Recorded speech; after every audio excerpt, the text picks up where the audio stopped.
Hello, everyone. My name is Anne Heller, and I'd like to welcome you to the James Atlas Plenary, which opens 2 days of panels, addresses, and roundtables on the art and craft of biography at the 2021 Biographers International Conference on Zoom. It's our great privilege this year to welcome David Blight, the Sterling Professor of History and Director of the Gilder Lehrman Center for the Study of Slavery, Resistance, and Abolition at Yale University, and Annette Gordon-Reed, the Carl M. Loeb University Professor at Harvard and the Harvard Law School. They will discuss this year's conference theme, Restoring Overlooked Lives. David and Annette have each won many of the nation's highest honors for their biographical and historical work, including the Pulitzer Prize. You can read their full biographical notes online, but let me mention their newest projects. Annette Gordon-Reed's new and already critically acclaimed book is titled On Juneteenth and is a collection of essays about the long road to June 19th, 1865 in her native Texas, published on May 4th by Liverite. David Blight's work in progress is a full biography of James Weldon Johnson, the poet, novelist, leader of the NAACP, and great African-American polymath of the early 20th century. Finally, a word about James Atlas, for whom Bio's annual plenary session is named.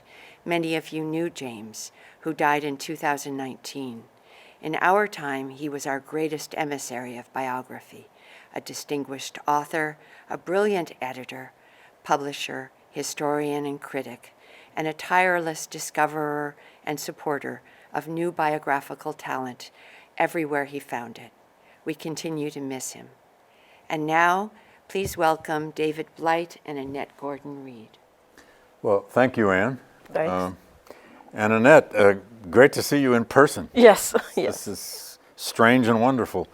And congratulations on Juneteenth. Thank you, thank you. We're here to talk about overlooked lives or restoring overlooked lives. So let's first try to ask ourselves, what would be an overlooked life in the craft of biography? Is it people who are unknown? Is it people just overlooked, haven't been paid enough attention to? Is it the ordinary folk instead of great people? How should we think about this? Well, it's an interesting question because there are some people who, we were just talking about Douglass, your great biography of Douglass, which tells us, and we know that he was one of the most, perhaps the most photographed man of the 19th century, and yet he's probably not as well known today. He doesn't live in people's imaginations the way he did during that time, during his lifetime, obviously. So in some ways, you might say that he has been overlooked in recent times. We know Martin Luther King, we know other leaders of the modern civil rights movement, but Douglass probably isn't as well known as people would have imagined in the 19th century that he would be. So there are people who had a time and then fall out of the time. Then there are people like the individuals in the slave narratives that you worked on who were never known and trying to bring their lives to the fore. I did that with the Hemingses. Right. They were kind of known. Sally was known as Sally, but not as Sally Hemings, and no one knew about her life in general. Well, she was as much legend, wasn't she? Yeah, she was. I mean, as a real person. As a real person. From the politics of that. Yeah, era. from the politics of the time. People wrote ballads about Thomas Jefferson and Sally Hemings, and it was Sally. But no, I think the first mention of her last name that I saw would be in the 1870s. A man who had been a child at Monticello mentioned Sally Hemings. But she would be a person who was known and yet unknown in a way. So it's a tough. Were you conscious when writing the Hemingses book, that is the big one, that you were introducing these people to readers for the first time? Were you conscious that my reader doesn't know these people? Oh, absolutely. Absolutely. So I can't tell them enough. Yeah, that was one of the main reasons for doing the book, Right, is to make these people live, because what I it occurred to me that one of the reasons people did not accept the recollections of Madison Hemings, who Right. was the son of Thomas Jefferson and Sally Hemings, who did a recollection in 1873 saying he was the son of Thomas Jefferson and Sally Hemings. And historians just sort of dismissed that as Right. something that was not likely true. And it occurred to me that one of the reasons it was easy to do that is that people didn't know who the Hemingses were. It was not something that people talked about that much, that Sally Hemings was Jefferson's wife's half-sister, that the 6 siblings who lived at Monticello with Martha after she marries to Thomas Jefferson, brings them her half-siblings, enslaved half-siblings, to live with her. And that was news to a lot of people who worked at Monticello. Exactly, exactly. So, I mean, to think about enslaved woman, sort of this blank slate, and then make her, or talk about her as Jefferson's wife's half-sister, his children's aunt, a person who's a member of her family, it's much more complicated when you think of his dealings with her and what that could have been like. So, yeah, I was really, that was the point of the book, was to try to say, these are people. I want you to think of them as human beings, individuals who live. Well, and then jump to, say, your book with Peter Onuf on Jefferson. How conscious are you when writing about Jefferson that, okay, the world knows a lot about Thomas Jefferson, but there's still millions who don't know much of anything. So as a biographer or writing something biographical, whether it's cradle to grave or not, how conscious are you with Jefferson that I'm still introducing this person? Well, there was an element of that as well, because we tried to fixate on things that people had that had talked about in passing, but hadn't really, we thought, delved in in depth. His music. People have written books about Jefferson and music, but we wanted to make people understand how this ordered his life almost on a daily basis, how important music was to him, how important family was to him. So we talked a lot about his relationships with his daughters and to try to, what they said about him. Because, a lot of times you read something that Jefferson is writing, you really, probably with Douglass as well, you get a sense of the person from his relatives.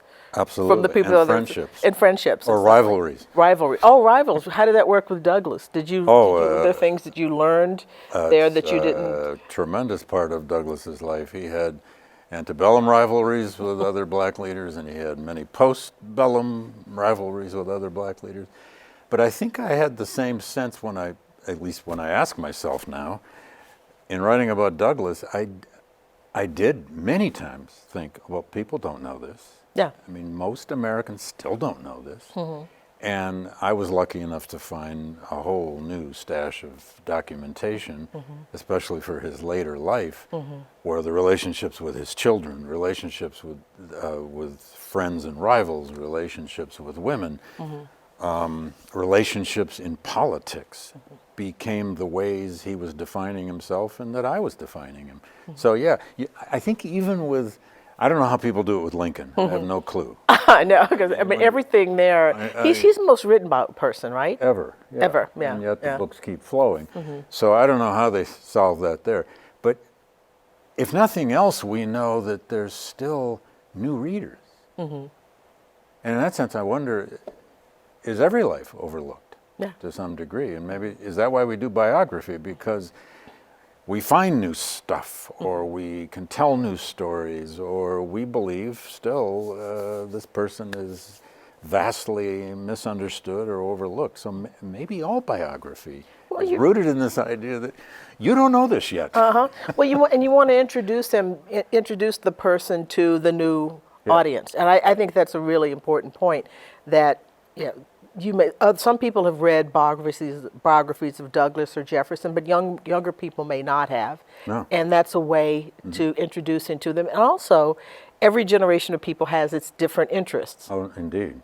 And they email you. Yes, they do. They email you. They definitely email you. I mean, you think about Jefferson with people, who all the material that was in the Hemingses of Monticello was available.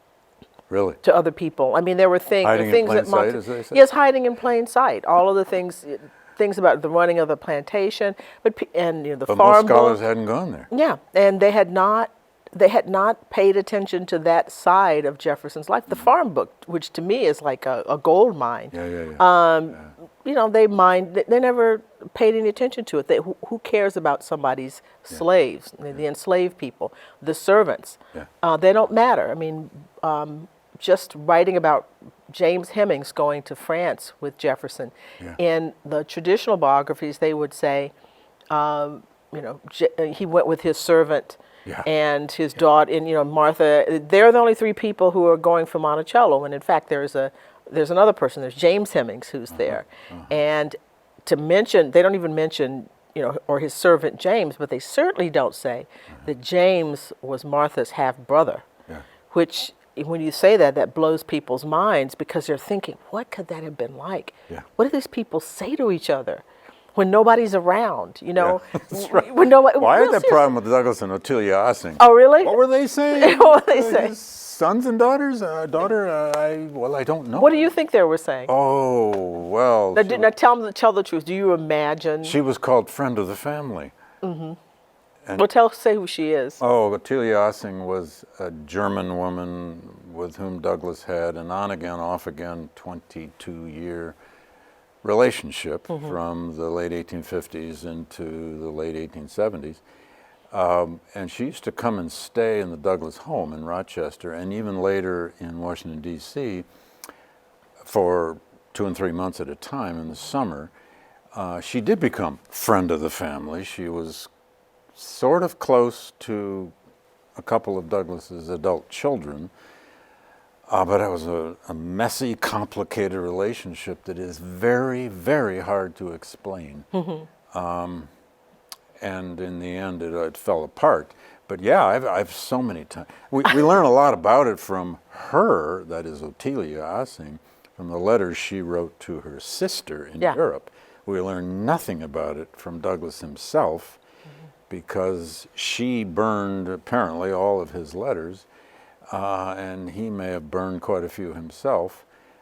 So we only got really one voice commenting on that relationship, and it's just hers. So yeah, there are many times when you wanna just stop time, go through the time machine, and figure out what are you talking about? Come on, what are you talking about? Yeah. But back to this question of the overlooked. Why did you do a biography of Andrew Johnson? Was that a case of someone kind of overlooked? He's had a lot of play the last couple of years. With impeachment stuff. He periodically, anytime we want to impeach somebody, we learn about Andrew Johnson. We learn about Andrew Johnson. The notorious Andrew Johnson. Yeah, well, there was a time, as I'm sure you know, he was like a hero. Oh yeah. He was the darling of the Dunning School and the Dunning School and a kind of a lost cause. Yeah, historiography. Reconstruction was this terrible thing, Negro rule, all of this kind of stuff, and he saved the world from that. And then he kind of went into eclipse. At some level, after there were a couple of really critical books. Critical books about him after Du Bois and Eric Foner got through with Reconstruction. Got through with him. We realized what the real story was. But yeah, why did I decide to do it? Because someone asked me to do it. Yeah, okay. Arthur Schlesinger Jr. asked me to do it. We were on the papers of Thomas Jefferson together, and he was the head of that series. There are people we can't say no to, aren't there? Yeah, and he's one. And the general editor, I don't say no to you. Yeah, that's true. That's why we're here. The general editor was, Paul Golub. Yeah. And he had worked with me on the book with Vernon Jordan. So there are two people that I knew, so I couldn't say no. And it was 40,000 words, and I figured that I would learn. I sort of avoid that period. Yeah, you're an early American. But slavery is a depressing topic. But writing about people in Reconstruction, writing about the hopes that people had that were just dashed, it makes me angry, even more angry than he was Dasher in Chief. Oh, he was absolutely Dasher in Chief. So I But there's a lot overlooked about him. Yeah, people don't know him. People don't know that much about him. That he didn't learn to read until he was a teenager. His wife taught him how to write. Yeah. That's why there are not a lot of papers of Andrew Johnson. Right. he was a great speaker, but it was all off the cuff, Yeah, and that stump was his speaker. stump speaker, but not He was not good on the rich back of a speeches. wagon. Yeah, that kind of thing. But he's not known. But here was someone who was Yeah. critical. Yeah. I mean, he helped shape the post-war response Yeah. to Yeah. Reconstruction, and he emboldened the Southerners. He put them Yeah. on this track of lost causism and so forth. A person said, he held out the hope of a white man's government. Oh, he did. That's And what so exactly that's what why he called it. we would, he said we would have taken, this is in a letter, we would have taken anything, Yeah. any terms that they gave us, but Yeah. he held out the hope of a white man's government. So here's this guy who's at this pivotal, Oh, yeah. it's like reverberating till today. Oh, yeah. And yet And he we don't probably really made know very radical much. Reconstruction more radical. Yeah, Because of his abstinence. yeah, absolutely. We got the 14th Amendment, but we didn't get land reform. We No. didn't get other kinds of things. And we got recalcitrant and even more recalcitrant South Yeah. out of it. So here's an unknown person for the was even- magnitude of what he Who was did. the president? Yeah, he was a president. Yeah, but people don't. There are a lot of presidents people don't know. Yeah, all that crowd of people in there. In the late Fillmore 19th and all that. century. They Yeah, were well, I sort don't of. know. Garfield's kind of interesting, but at least the way he died. But anyway, Yeah. enough on that. There is a tradition, though, and we need to discuss it, I think. Talk about overlooked. I mean, there's a tradition in biography of people who just get discovered. They're not only overlooked, they're unknown until somebody finds some stash of sources, some diaries, and so on. I just want to point to a couple that came to mind. Martha Hodes, our good friend at NYU, did this, I think, fantastic book called The Sea Captain's Wife. Oh, that's a brilliant book. It's incredible. Yeah. It's about this utterly unknown, relatively ordinary woman named Eunice Connolly, who was white and dirt poor in upper New England, marries a guy from the South. Martha came across some, I don't know, several hundred family letters. Somehow, I forget how she found them all. She marries this guy who's from the South. She goes south with him.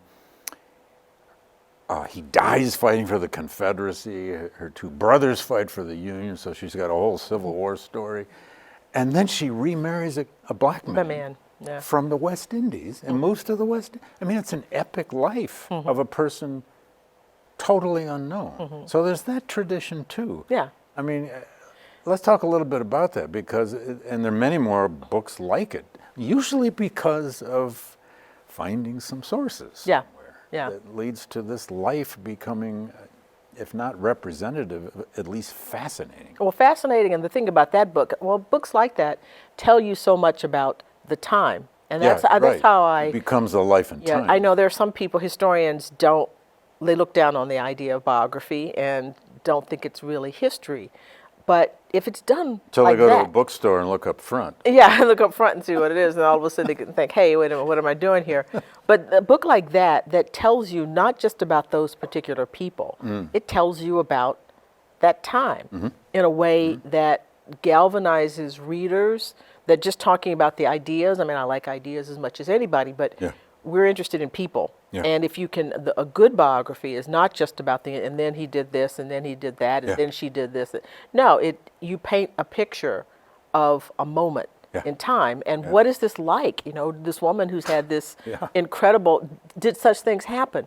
And when I was, Traversed the country, the hemisphere, Yeah. the war. I mean, yeah, I mean, you don't think of things like that happening in the time, Yeah. that people can do things. I mean, one of the ways I always want to talk about biography and defend it to people who don't think that it's a good form or relevant form. Yeah. When I was growing up, I read a book called Experiment in Autobiography by H.G. Wells, and it Oh, yeah. remained it's one of my favorite books that I kind of like to go back to and read it. And I was fascinated by it because it was so modern. Yeah. Here was a person who was the most famous person in the world, and now talk about Yeah. people who don't know him. They know War of the Worlds, they know his work, Yeah. but not who he was. No. Exactly. No. But one thing about that biography, that they know work, him through movies even now about him. yeah, about him, yeah, but not who Wells was. Right. But this idea that I read lots of biographies. That put me off on to reading lots of biographies. Yeah. And when people tell you something didn't happen or couldn't have happened that way. Yeah. When they talk about Jefferson, oh, that couldn't have happened. He couldn't have had a mistress in his house and the children running around. If you've read a lot of biographies, you know that anything can happen. People live multiple People lives. in multiple ways. You can't talk about things just in an abstract intellectual way. You know Yeah. this kind of stuff happens. So I'm seldom surprised by things that I see. And so, I mean, Martha's book, that I have to say, that kind of surprised me. That was a twist for her. But Yeah. you get to people. Well, then she do went all on to write a kinds of book things. about Lincoln that was really about the assassination. Yeah. So it's not a full biography, but it's partly biographical, which is a whole genre within biography. There's many ways to do this. Absolutely. You fixate on your fashion on a particular moment, a particular thing, and again, illuminate a time through doing that, through somebody's life. Sometimes we just get flat out lucky. I did a book called A Slave No More, which is rooted in 2 slave narratives written after the Civil War by former slaves, both of whom basically tell their emancipation story, how they became free and then just stop. And neither of them was a trained writer, let's put it that way.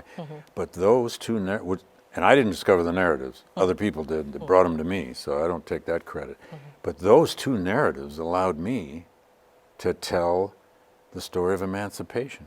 I mean, they're freed in different times during the war. One's freed before the Emancipation Proclamation. One's freed after the Emancipation Proclamation. One's freed by the Navy. One's freed by the Army. In very different places and times. But it became a way to write a book for, I hoped at that time, a broad audience about what emancipation meant to these 2 utterly unknown people. One now buried over in Brooklyn and the other buried up in Massachusetts.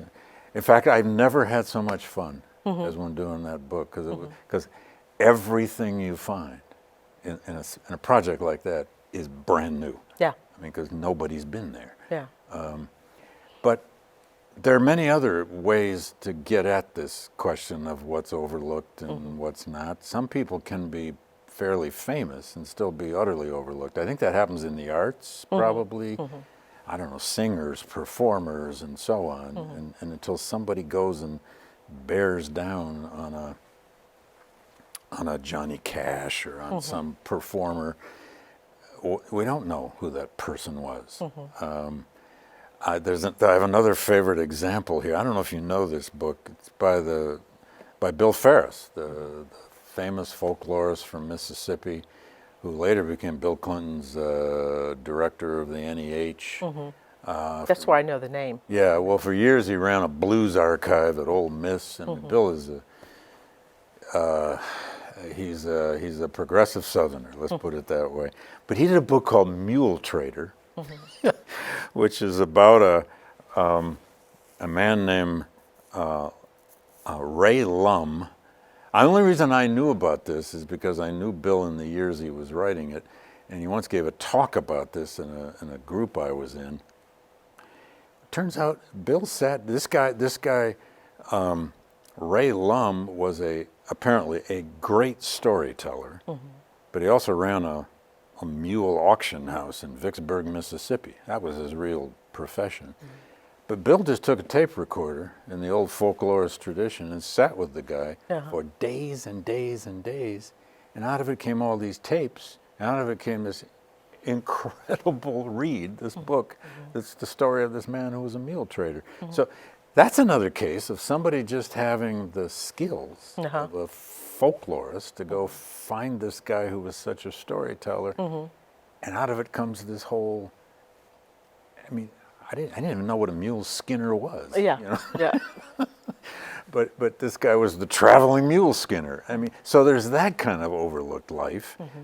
Somebody that didn't expect to have a biography, probably didn't collect his papers. Yeah, with the expectation anybody's going to read about it. But it's somebody who's done a fascinating thing, and fascinating to us because it's a world that we don't know anything about, right? No, most of us know nothing about this at all. Skinners on that kind of thing. Century. So, but let me ask you this, because you have this new book out.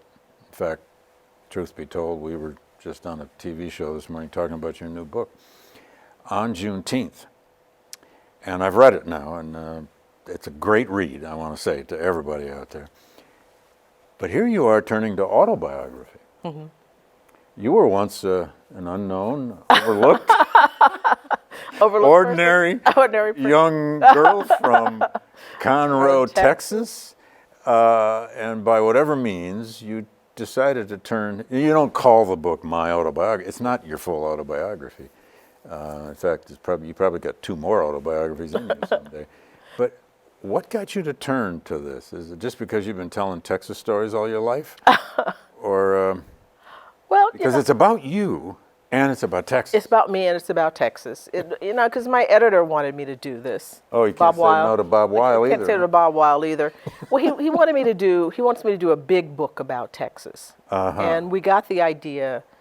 Like from Jim Crow to the no, president or something? Slavery. Oh. Slavery in Texas, and with the idea of talking about it through the story of my family, in a bigger book, and then we decided, during this pandemic, since I'm stuck here in Manhattan, that I would do something that was smaller and something, a memoir, a combination of history and memoir. We talk about myself and my family and relate it to the development of slavery and then post-slavery and then Jim Crow in the South, in Texas. So it was just something, it was the right time to do it. I've always wanted to write. I like writing essays. I think that's probably my best, what I do best, I feel most comfortable doing. They're contained. They're contained, and there's an idea, and you can be stylish. You could try to be stylish in a way that it's harder to do in history because, if you go too far off into that, you're losing the point of the history. And we're supposed to keep the I pronoun out of it. Exactly. Yeah, we're supposed to keep it out of it. And this, you can it's free form. It was much more free form. So I enjoyed it. It was something that I enjoyed doing. And looking at other people's lives, obscure people, Madison Hemings being, I came across Madison Hemings' recollections, and Israel Jefferson, his real last name was Israel Gillette Jefferson, as a teenager in the back of Fawn Brody's books. Those were my first experiences with slave narratives. And those 2 narratives... She mentions this in the back of her book? Yeah, she has 2. She reproduces them in the back of her book. And this first time I'd ever read any narratives of enslaved people. Yeah. And they fascinated me because it made me think about family in slavery. And what would it be like if your father actually owned you? Not just like parents own children in some metaphorical sense, but legally owned you. How do they talk to each other? How do they deal with each other? I mean, And so many of the authors of slave narratives had slave-owning fathers. Yes. It does. Uncanny percentage. It has an uncanny percentage of it, and of them, and different kinds of connections to them as well. Yeah. From things that resembled more family type things to things were unknown in Douglass's case. Yeah, just no one. He had an idea. Yeah, had an idea, but not for certain. So that thinking about life and family and slavery all these years, and I just thought, well, I have a history, I have a legacy of slavery in my family. Yes. And I just wanted to talk about it. Well, and I need to say, too, about your new book, it's about place. And it's rooted. Not only your hometown, but East Texas, Southeast Texas. Place sometimes concentrates us. And it does in this book for you, down to the names of second-grade teachers and each school you went to and the kid who attacked you at a bus stop. I guess you didn't know his name, but it's remarkable how many names and places you have in this book. It's not a long book, but you've packed a lot into it. You've also packed some history into it. There's a lot of violence in this book, because there's a lot of violence in Texas history. Yeah. And I want to say, too, your book is a kind of I don't know if you set out to do this, it's a kind of study in the relationships of history and myth and legend and so on, because there's so many Texas legends. Yes. And I say that in not always the favorable way. No, I know. Yeah, no. And you end up going to, William Travis Junior High School, right? Yes. Slaveholder Alamo guy. So, I'm always fascinated when somebody in our craft turns to autobiography. It's the rare historian that can pull this off, but I think you have. Yeah. Well, it's, after playing around with other people's lives all this time. At some point. At some point, I figured maybe do you think you would do that? I have thought about it, but only in an indirect way. See, I grew up in Flint, Michigan, a very different place from your town in Texas, but a distinctive, very working class city, which is now in disaster. And there is a way of, I've been after my older brother to write this with me, and he's thus far refused. He has a better memory than me because he's 3 years older, and he's a very distinguished historian of the Cold War, but he doesn't want to do this. There's a lot of pain. I mean, there must have been some pain in you digging out your own story. Yeah. We're from Flint forever.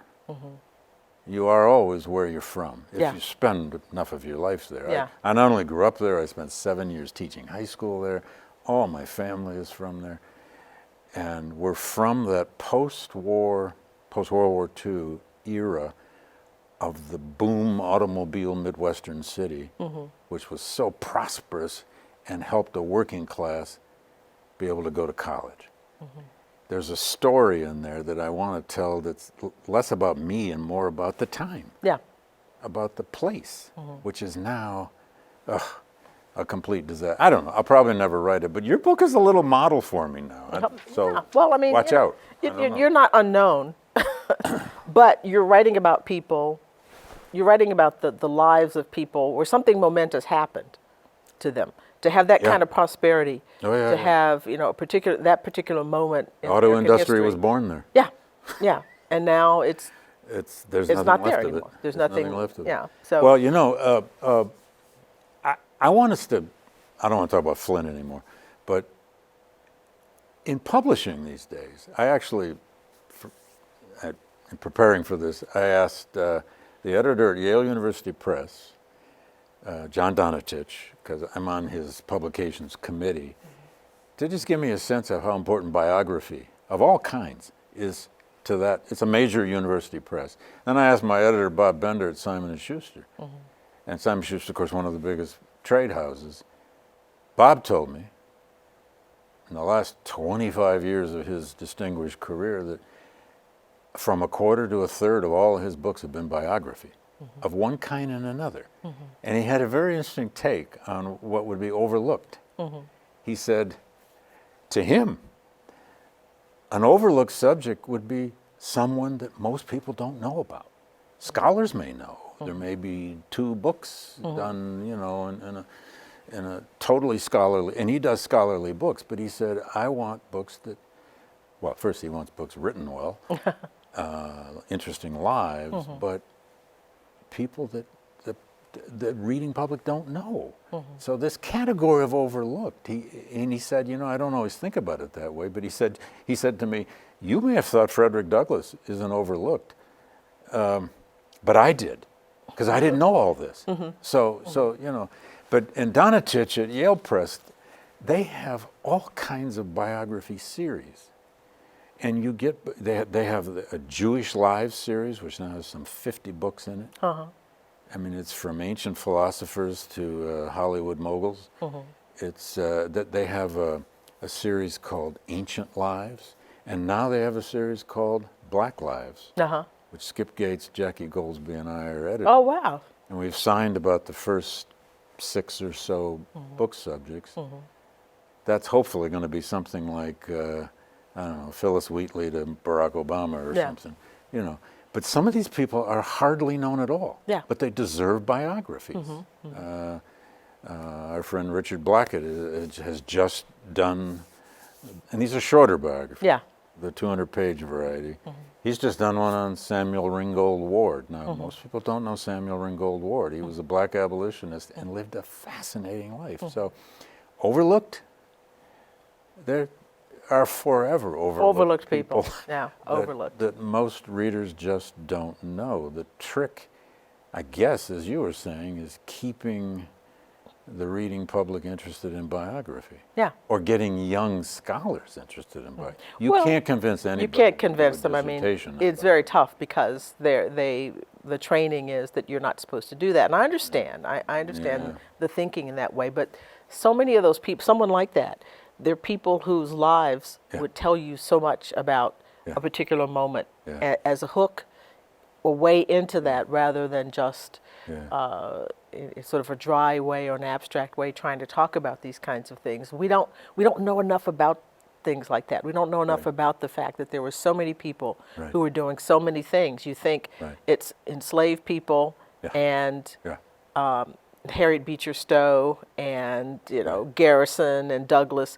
And then that's what it. But there are all these people. Isn't the same thing with the Civil Rights Movement? Yeah. When I did the memoir with Mr. Jordan, one of the things he wanted to bring out was all of the people who were involved in the Civil Rights Movement that nobody's heard of. Yeah. There was his version of Overlooked Lives. So he had me go talk to people who were prominent, maybe in Georgia, Don Hollowell. People knew who they were, but in that place. But the general But public, this they was, don't know in it. effect, his memoir Yeah. that you helped him write. Yes, it helped him write.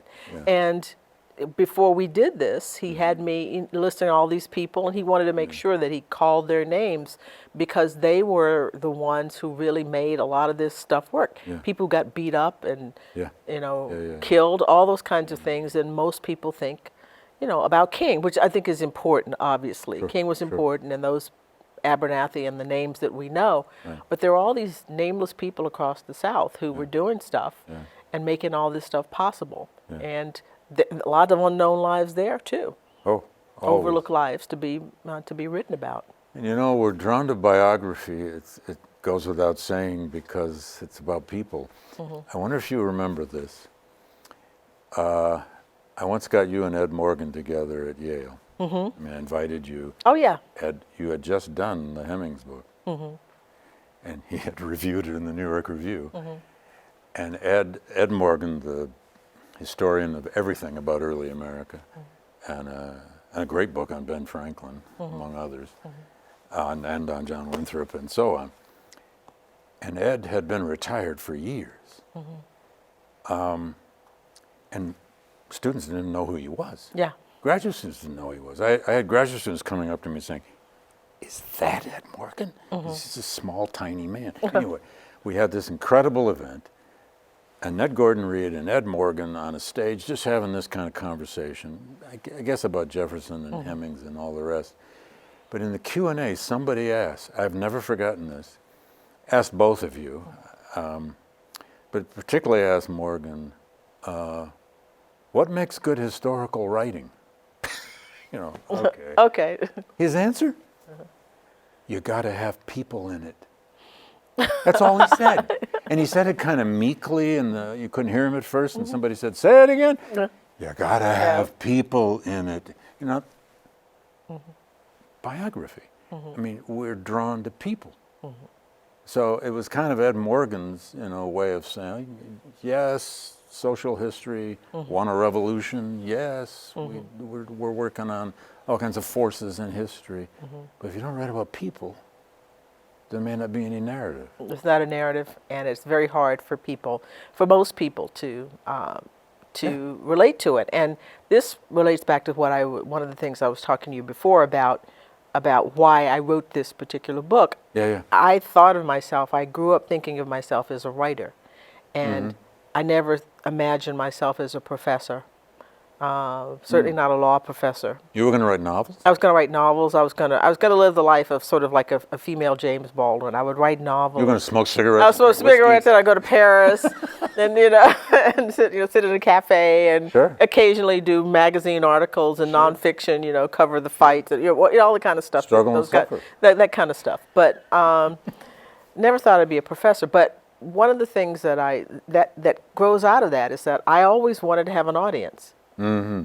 And you know as well as I do, people sort of look down on historians who want an audience. It's like you're doing something a little, déclassé. You're trying to, and then I tried to live that. It can't be truly great history if you've got a lot of readers. If you've got a lot of readers, it can't be. It has to be something that's impenetrable, that only a handful of people can understand. But that was never my shtick. No. And for a time, I kind of played to that, thinking, oh, maybe I don't want to really do that. And I said, no, I want people to read. I want as many people as possible to read what it is I write. How many law review articles did you read? I've not written. The only law review article I've ever written was my law review note. Is that right? Yes. That's it? That's it. That's it. That says it all. That's it. I don't like that form. I don't care for that form. Right. And it has its place. I understand, and I'm sure one of these days I will. And some people are good at that. Yes, they're good at it, and it's useful, and it's important for the profession. But just in general, I've never thought of myself as a writer just to write for other scholars. Yeah.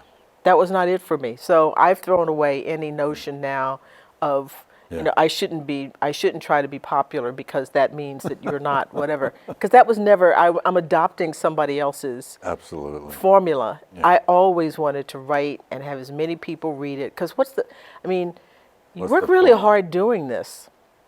It's very hard to do. And you spend a lot of time doing it, years and effort. Why just have it for a handful of people? I think we're both fortunate to work on a subject that is so important to this country. Mm-hmm. Everything about race is so important to this country. On the other hand, you've still got to make it work. Yeah. I had the same experience essentially without knowing it. Mm-hmm. I was a high school teacher first. As a high school teacher, you get up and learn how to tell stories. You learn how to engage 15-year-olds and take them somewhere. You just have to, or you're not going to do it. And I went to graduate school and I learned how to write an article for the Journal of American History where you load up the first footnote with everything. And I understand that too. I want my students to write a damn good monograph of their first book. That doesn't mean though, it can't have great narrative in it. I find myself preaching this now to graduate students who constantly think, and this may be the case out there with everyone else too, that they have to fit this trend and they have to fit that trend and they have to learn the language as it's being used in the academy. And I keep saying, no, you don't. You need to be honest to your sources and you need to obviously make some original and hopefully creative new turn in the field. Of course, we want that. We want originality. But in the end, you're telling a story. Yeah. And it's just amazing now that in the academy, we have lost that in some fields. I don't think historians will ever lose it because it's what we do. Yeah. But I had the same approach all along. And you probably can remember the first time you hear from a reader. Oh, yeah. I mean, oh my God, they're reading it. They're reading and they really read it. They really read it, and they're either engaged with it. They could be contentious, or they could be admiring, or whatever. But it does matter to them, and that's so important to understand that you're reaching those people, the people that you have in your mind as you're writing.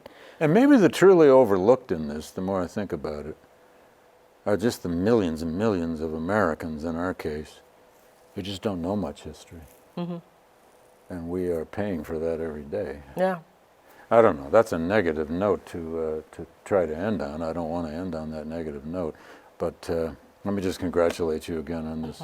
Well, this new genre you've entered. this new genre I've entered. But I mean, the hopeful thing is that these kinds of books are important, are popular. People want. I'm surprised. I constantly hear from people when I give talks, and I'm sure you do as well. People say they hated history. They hated these things when they were young. When they were growing up. I wish I'd had somebody taught like that. Yeah, something. And people are hungry for this kind of thing. And biography has always been a way to reach people. I came to this field, I guess the other thing is to say, reading a child's biography of Jefferson when I was in the third grade. Right. And that was my introduction to slavery. It was my introduction to thinking about this question of a declaration, all men are created equal.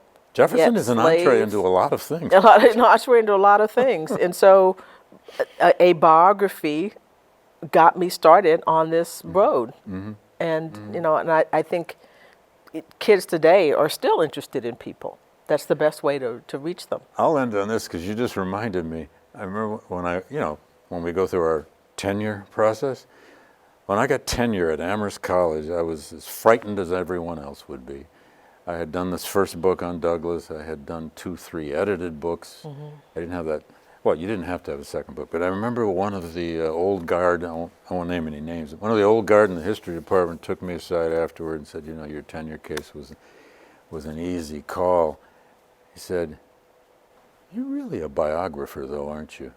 I've never forgotten that, because I'd even done a collection of Civil War letters by this soldier from Massachusetts, which got lopped in my lap, and that became biography. And I hadn't really thought about it that way. And I never did a full biography of anybody until Douglass. And I have you to in part thank for that. Yeah. Oh yes, me and Peter. We were in some restaurant somewhere And was it Charlottesville? Stanton? Was it Stanton? Maybe We were it at the was somewhere in Virginia. someplace in Virginia. And you guys said, you should do Douglass. And you were No, saying, nah, I don't want to do that. And we said, you should do Douglass. Nah, I don't want Let to me do say here at this event, I want to thank Annette kicking. And I'm so glad you did. Well, It's a great book. I'm glad I did too. But anyway, hey, this was fun. Thanks for doing this. Thank you. I think we've probably run out of our time. And here's the biography of the famous, the unfamous, the much looked at and overlooked. And some generation, everybody's overlooked. Absolutely. and history itself is overlooked. So let's have a great conference here with Biographies International organization. And thank you all for watching and listening. Thank you.